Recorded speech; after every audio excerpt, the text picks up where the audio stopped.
Well, do you know something? The time has come. I cannot wait. Here we go. In 10, 9, 8, 7, 6, 5, 4, 3, 2, 1. Let's do it!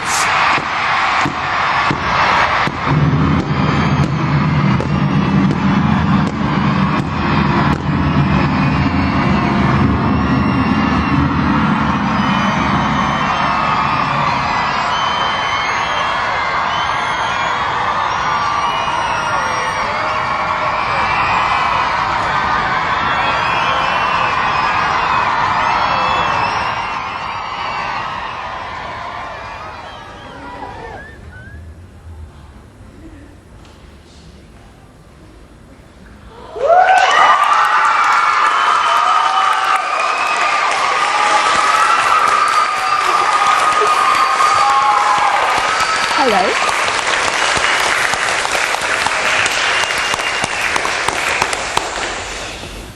I'm going to read to you from chapter 6, in which Harry, Ron and Ginny go to see Fred and George's joke shop in Diagon Alley for the first time.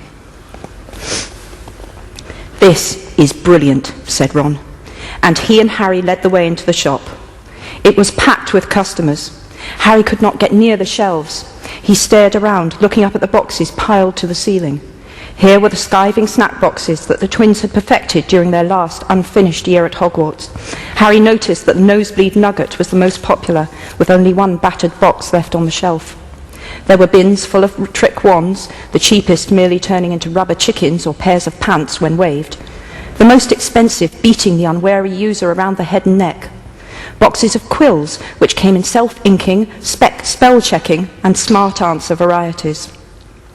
A space cleared in the crowd, and Harry pushed his way towards the counter, where a gaggle of delighted 10-year-olds was watching a tiny little wooden man slowly ascending the steps to a real set of gallows, both perched on a box that read, "Reusable hangman, spell it or he'll swing."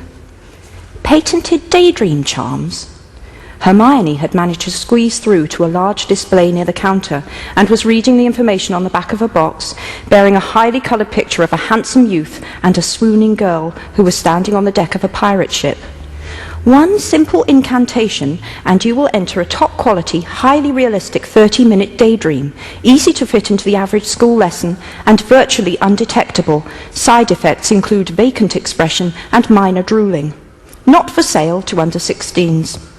"You know," said Hermione, looking up at Harry, "that really is extraordinary magic."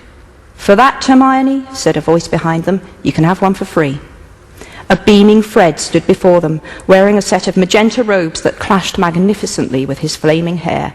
"How are you, Harry?" They shook hands. "Come on, I'll give you a tour." Harry followed Fred towards the back of the shop, where he saw a stand of card and rope tricks. "Muggle magic tricks," said Fred happily, pointing them out, "for freaks like Dad, you know, who love Muggle stuff. It's not a big earner, but we do fairly steady business. They're great novelties. Oh, here's George." Fred's twin shook Harry's hand energetically.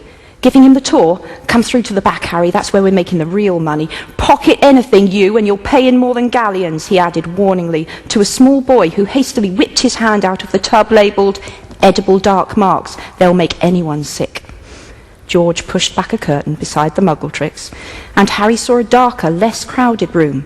The packaging on the products lining these shelves was more subdued. "We've just developed this more serious line," said Fred. "Funny how it happened. You wouldn't believe how many people, even people who work at the ministry, can't do a decent shield charm," said George. "Of course, they didn't have you teaching them, Harry." "That's right. Well, we thought shield hats were a bit of a laugh, you know, challenge your mate to jinx you while wearing it and watch his face when the jinx just bounces off. But the ministry bought 500 for all its support staff, and we're still getting massive orders. So we've expanded into a range of shield cloaks, shield gloves. I mean, they wouldn't help much against the unforgivable curses, but for minor to moderate hexes or jinxes. And then we thought we'd get into the whole area of defence against the dark arts, because it's such a good money spinner," continued George enthusiastically. "This is cool. Look, instant darkness powder. We're importing it from Peru. Handy if you want to make a quick escape." And our decoy detonators are just walking off the shelves. Look, said Fred, pointing at a number of weird-looking black hooter-type objects that were indeed attempting to scurry out of sight. You just drop one surreptitiously, and it'll run off and make a nice loud noise out of sight, giving you a diversion if you need one. Handy, said Harry, impressed. Here, said George, catching a couple and throwing them to Harry. A young witch with short blonde hair poked her head around the curtain. Harry saw that she, too, was wearing magenta staff robes. There's a customer out here looking for a joke cauldron, Mr. Weasley, she said. Harry found it very odd to hear Fred and George called Mr. Weasley, but they took it in their stride. Right you are, Verity, I'm coming, said George promptly. Harry, you help yourself to anything you want, all right? No charge. I can't do that, said Harry, who had already pulled out his money bag to pay for the decoy detonators. You don't pay here, said Fred firmly, waving away Harry's money.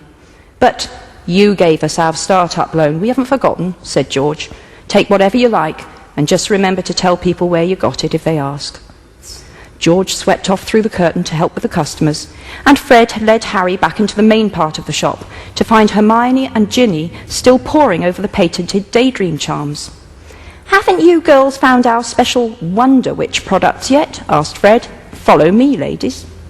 Near the window was an array of violently pink products, around which a cluster of excited girls was giggling enthusiastically. Hermione and Ginny both hung back, looking wary. There you go, said Fred proudly. Best range of love potions you'll find anywhere. Ginny raised an eyebrow sceptically. Do they work?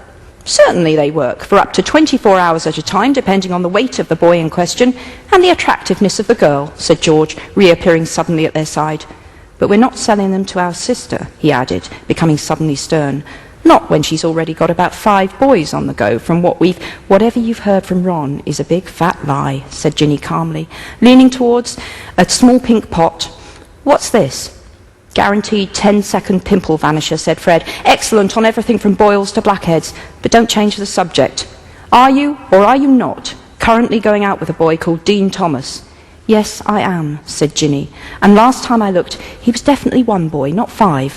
What are those? She was pointing at a number of round balls of fluff in shades of pink and purple, all rolling around the bottom of a cage and emitting high-pitched squeaks.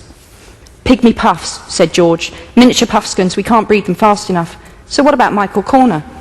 I dumped him, he was a bad loser, said Ginny, putting a finger through the bars of the cage and watching the pygmy puffs crowd around it. They're really cute. They're fairly cuddly, yes, conceded Fred. But you're moving through boyfriends a bit fast, aren't you? Ginny turned to look at him, her hands on her hips. There was such a Mrs. Weasley-ish glare on her face that Harry was surprised Fred didn't recoil. It's none of your business. And I'll thank you, she added angrily to Ron, who had just reappeared at George's elbow, laden with merchandise, not to tell tales about me to these 2. That's 3 galleons, 9 sickles, and a nut, said Fred, examining the many boxes in Ron's arms. Cough up. I'm your brother, and that's our stuff you're nicking. 3 galleons, 9 sickles. I'll knock off the nut. But I haven't got 3 galleons, 9 sickles. You better put it all back then, and mind you put it on the right shelves. Ron dropped several boxes, swore, and made a rude hand gesture at Fred that was unfortunately spotted by Mrs. Weasley, who had chosen that moment to appear. If I see you do that again, I'll jinx your fingers together, she said sharply. Mum, can I have a pygmy puff? Said Ginny at once. A what? Said Mrs. Weasley warily. Look, they're so sweet. Mrs. Weasley moved aside to look at the pygmy puffs, and Harry, Ron and Hermione momentarily had an unimpeded view out of the window. Draco Malfoy was hurrying up the street alone.